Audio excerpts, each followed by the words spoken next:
3 nëntori 2022 është edhe kapja fundit e sasive të konsiderueshme të kokainës në portin e Durrësit, që pra asaj dite, sekuestrimet janë stopuar në 3 vitet e fundit, 2023, 2024 dhe 2025, janë sekuestruar vetëm 7.3 kg kokain, që daton më 24 maj 2024, ku 7 pako kokaine me peshë 7.3 kg u gjetën të fshehura në një furgon mallrash.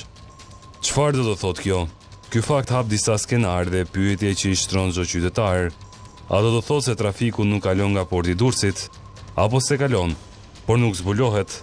A është porti i pastër, apo thjesht një pikë e verbër në zinxhirin e kontrollit?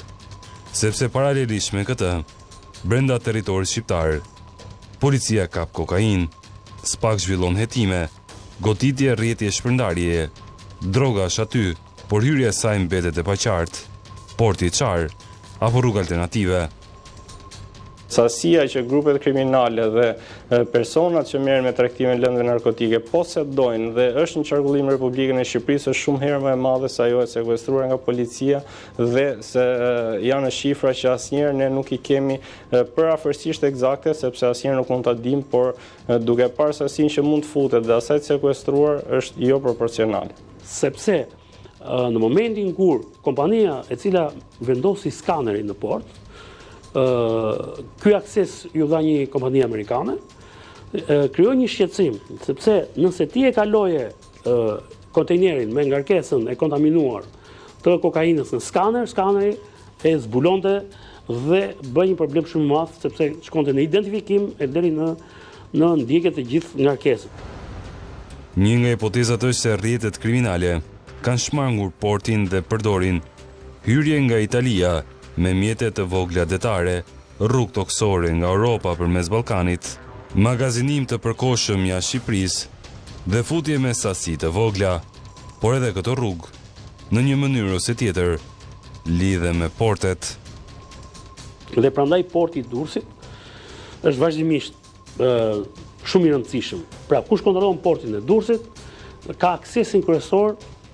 Dikur kontrollohej për shkak të kontrabandës, të cigareve, të karburanteve e tjera, pastaj u bë shumë joshës për shkak të tonëve të kokainës. Fakti që nuk është sekuestruar asnjë sasi prej kaq vitesh dhe e fundit ka qenë prej vetëm 7 kg është logjike që në Republikën e Shqipërisë dhe jo më për transport drejt vendet e Europës të shpërndahet kjo sasi prej 7 kg. Pra, sasi më të mëdha futen në territorin e Republikës së Shqipërisë. Megjithatë, në momentin kur porti u mor në kontroll, për shkak se, thashë një herë, kalimi i kokainës duhet bëj para se të shkonte në skaner.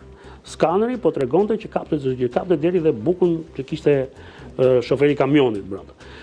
Atëre, gjithë përpjekje bëhej që kokaina të merrej në port para se të kalonte në skaner. Dhe si bëhej kjo gjë? Kontejnerët kryesisht të futave egzotike që vijnë nga Ekuadori, dhe vinë në sasi të mëdha, ndaj vinë sasi më madhe.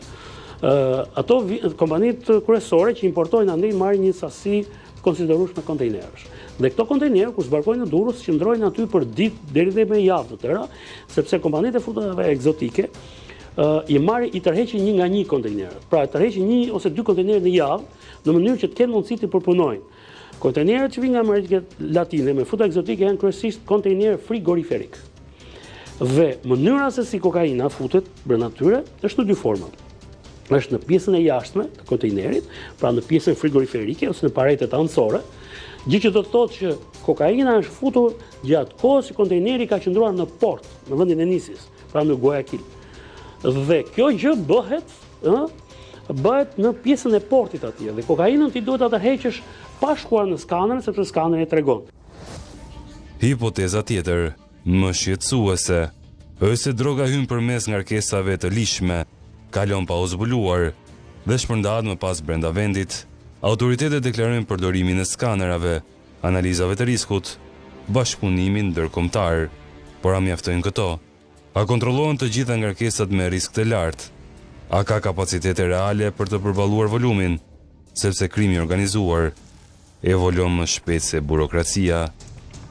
Pra, rastet më shumë janë gjetur në pjesën e brendshme kur janë vendosur në dysheme, në tavan, pra të kontejnerit, vendoset kokaina, por dhe në rastet kur është brenda ngarkesës me produktin që kryesisht nga Amerika Latine ka qenë bananet, por ka qenë dhe në qymyr guri, mos gaboj, në qymyr druri, madje kanë qenë dhe në kimikate, qofse si tretësir, por dhe si plera kimik, siç është rasti i frakullit. Pra i kokainës që shkonte në frakull dhe ishte tretur në pleun kimik që usol në Shqipëri. Në rastet më të mëdha që janë kapur në Shqipëri, kokaina ka qenë në pjesën e brendshme. Dhe kur është në pjesën e brendshme, kompania që po sjell produktin minimalisht ka dieni për atë që ndodh.